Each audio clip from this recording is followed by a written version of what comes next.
The East Coast preps for a season of events. A well-known designer reaches for the stars, while Hasbro dooms itself to repeat history. I'm Grim. I'm VileMods. And I'm KT. We are your hosts. All that and more in episode 51 of the Foam News Collective. Be sure to like the video and subscribe to the channel if you haven't already to keep up to date with the hobby. And with that, let's get right into the news. Hasbro has unveiled yet another new business strategy, this time called Play to Win, building on their previous Blueprint 2.0 strategy by focusing even more closely on toys, games, valuable brand IP, as well as an emphasis on partnerships with other companies. While the company's press release pushes Play to Win as a bold new strategy, it matches Hasbro's continued direction over the course of the last few years, as well as recent announcements of partnerships between Nerf and Franklin Sports, Play-Doh and Barbie, as well as years of Magic the Gathering tie-ins with IP of all kinds. As highlighted by Beret in a recent financials call, Hasbro CEO Chris Cox indicated that while Nerf and overall retail toy sales have dropped 12%, it remains a profitable and solid brand, but paradoxically indicated that its business model may need to be reinvented. In a February 20th interview with Toy Book, Cox suggested that this may mean a return to focus on soft, indoor, safe ball and sport type play, and a shift away from a focus on blasters and darts. For more discussion of this, be sure to check out episode 51 of our podcast, where we chat on this topic with our friend CR Nerf.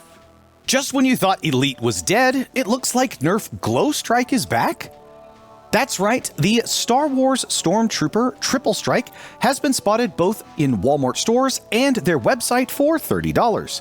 This may look familiar since we've seen multiple variants over the years, originally releasing back in 2016 alongside the Rogue One launch and later in 2020 rethemed for The Mandalorian. Older releases were known as the Imperial Death Trooper Blaster, with a red and gray colorway starting at $35, or the deluxe version in green and gray for Rogue One that included a stock attachment coming in at $50, making this newer Stormtrooper version the cheapest of the bunch. While there isn't any specific Star Wars tie-in, we can only speculate that this re-release may have something to do with their new business strategy, relying on larger, more familiar franchises. One should be prepared for any and all occasions. CQB, HVZ, Superstock, Black Tie? That's right. 3D designer OctocatsArtifacts has released an update to their discreet but versatile blaster, the Aristocrat. This novel stringer can fire most ammo types, all while maintaining a fun and compact profile. Adding to the slim wrist blaster gimmick, the blaster is fired via a finger-activated cord akin to something out of the Assassin's Creed franchise. All of this while requiring no supports in printing. Link to the files on Octocat's Etsy in the description. Chicken Master 99 is reaching for the sky with their first ever blaster release, the Stratosphere. Designed specifically with Chicken Master 99's own playstyle in mind, this new flywheel blaster was meant to feel ultra compact for the user to stay mobile during games, sprinting the entire time, carrying a ton of ammo, and shooting anything that moves.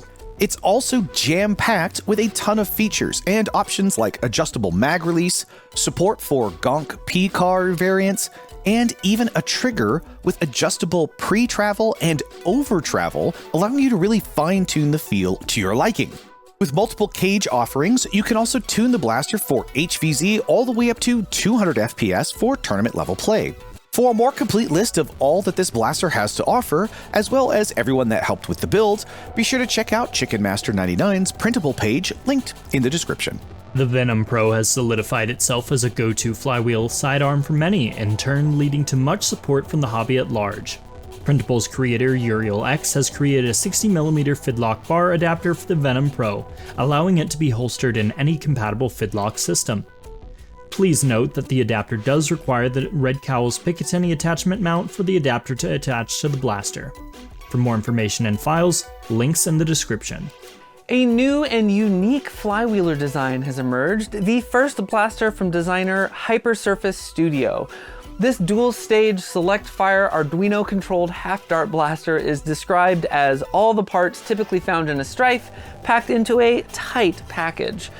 In an effort to keep the design playful and far from firearm aesthetics, Hypersurface took a fascinating and fun angle on the external design, inspired in part by a packing tape dispenser and a pair of scissors, resulting in a comforting yet blocky aesthetic.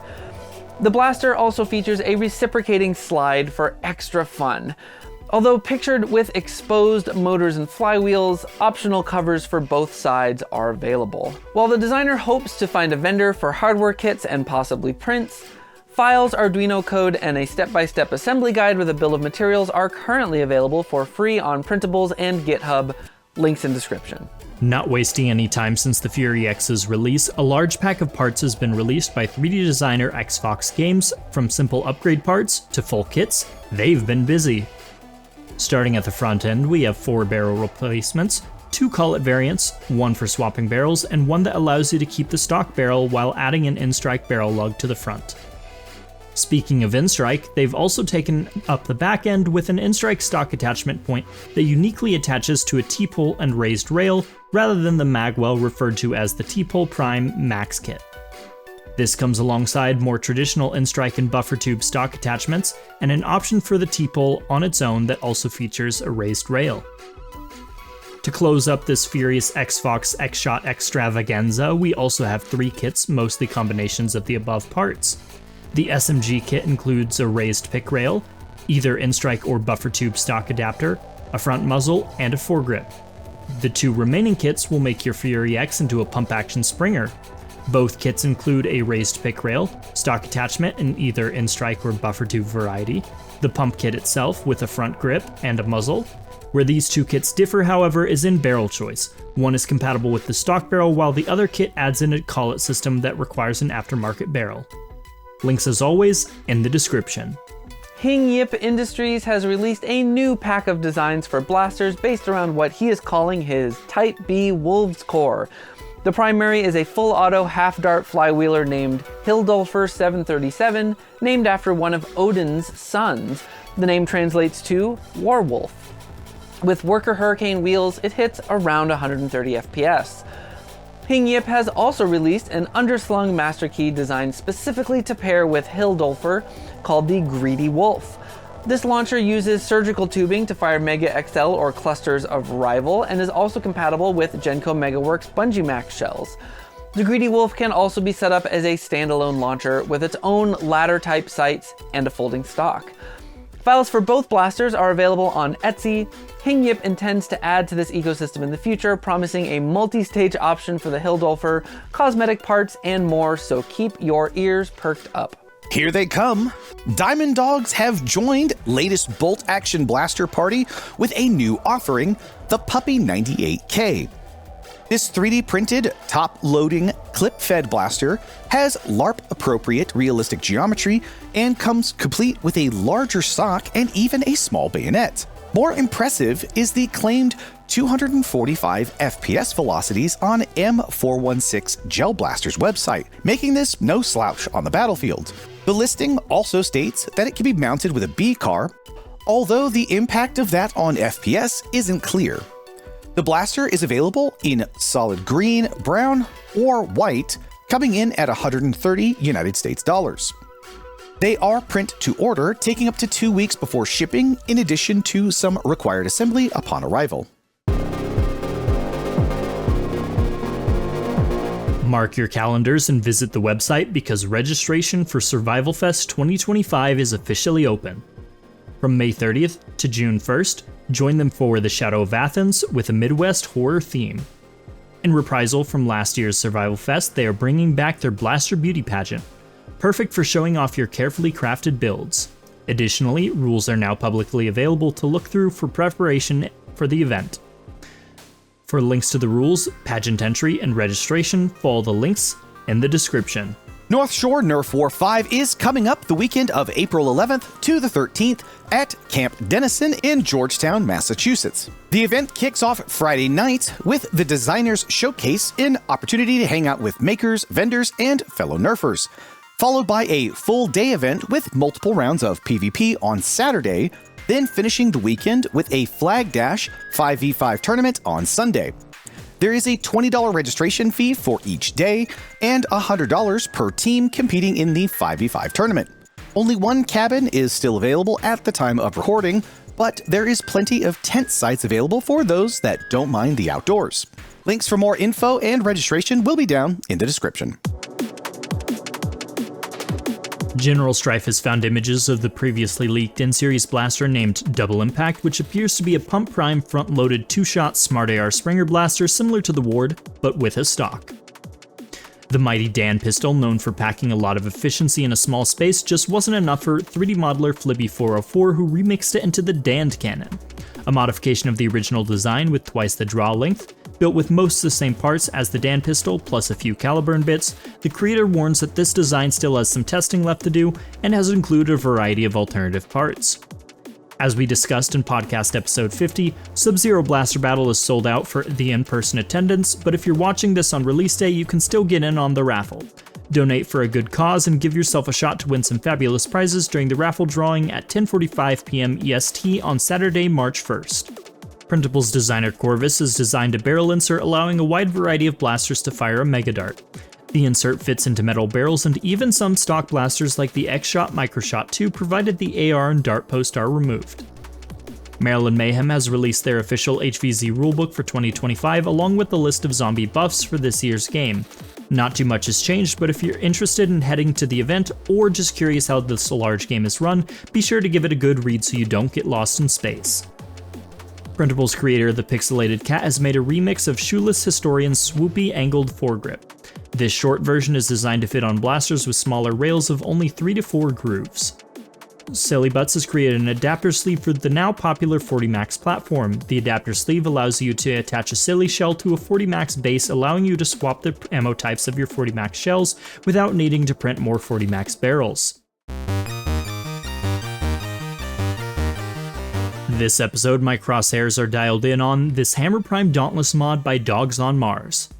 At a glance, it might not look crazy, but the modder converted the Dauntless from a T-pole blaster to a hammer action half-dart blaster that even uses a ramrod to seat the darts using the internals of a Sweet Revenge, and despite the cut-down plunger tube, manages a very competent 80 FPS. I already loved the Dauntless with its livery and its aesthetic, but this mod makes the blaster seem like it should have always been this way. Well done. My community crosshairs this episode are on PricklysNerfMods finished Merge Masters build, the Bullpup Maxim Pro. This is a dual-staged, select-fire, solenoid-driven bullpup in a very walrusy color theme. Prickly is officially the first completed build in the competition and is already gearing up to start a second entry, which is insane, and definitely putting the pressure on for other builders.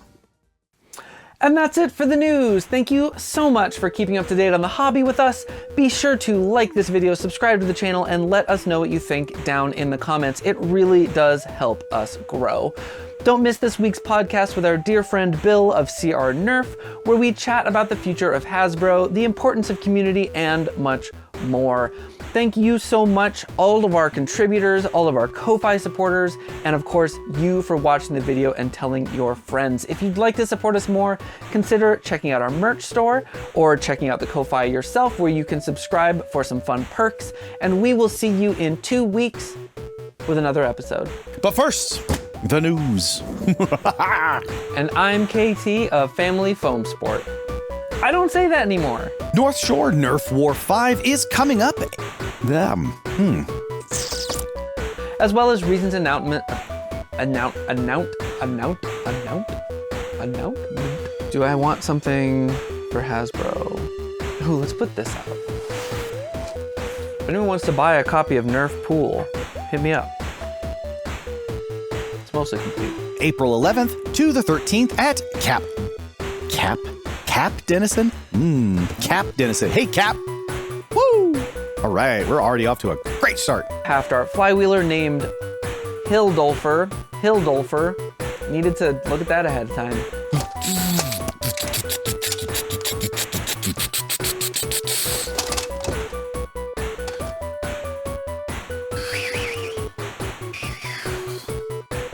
all of our contributors, all of our Ko-Fi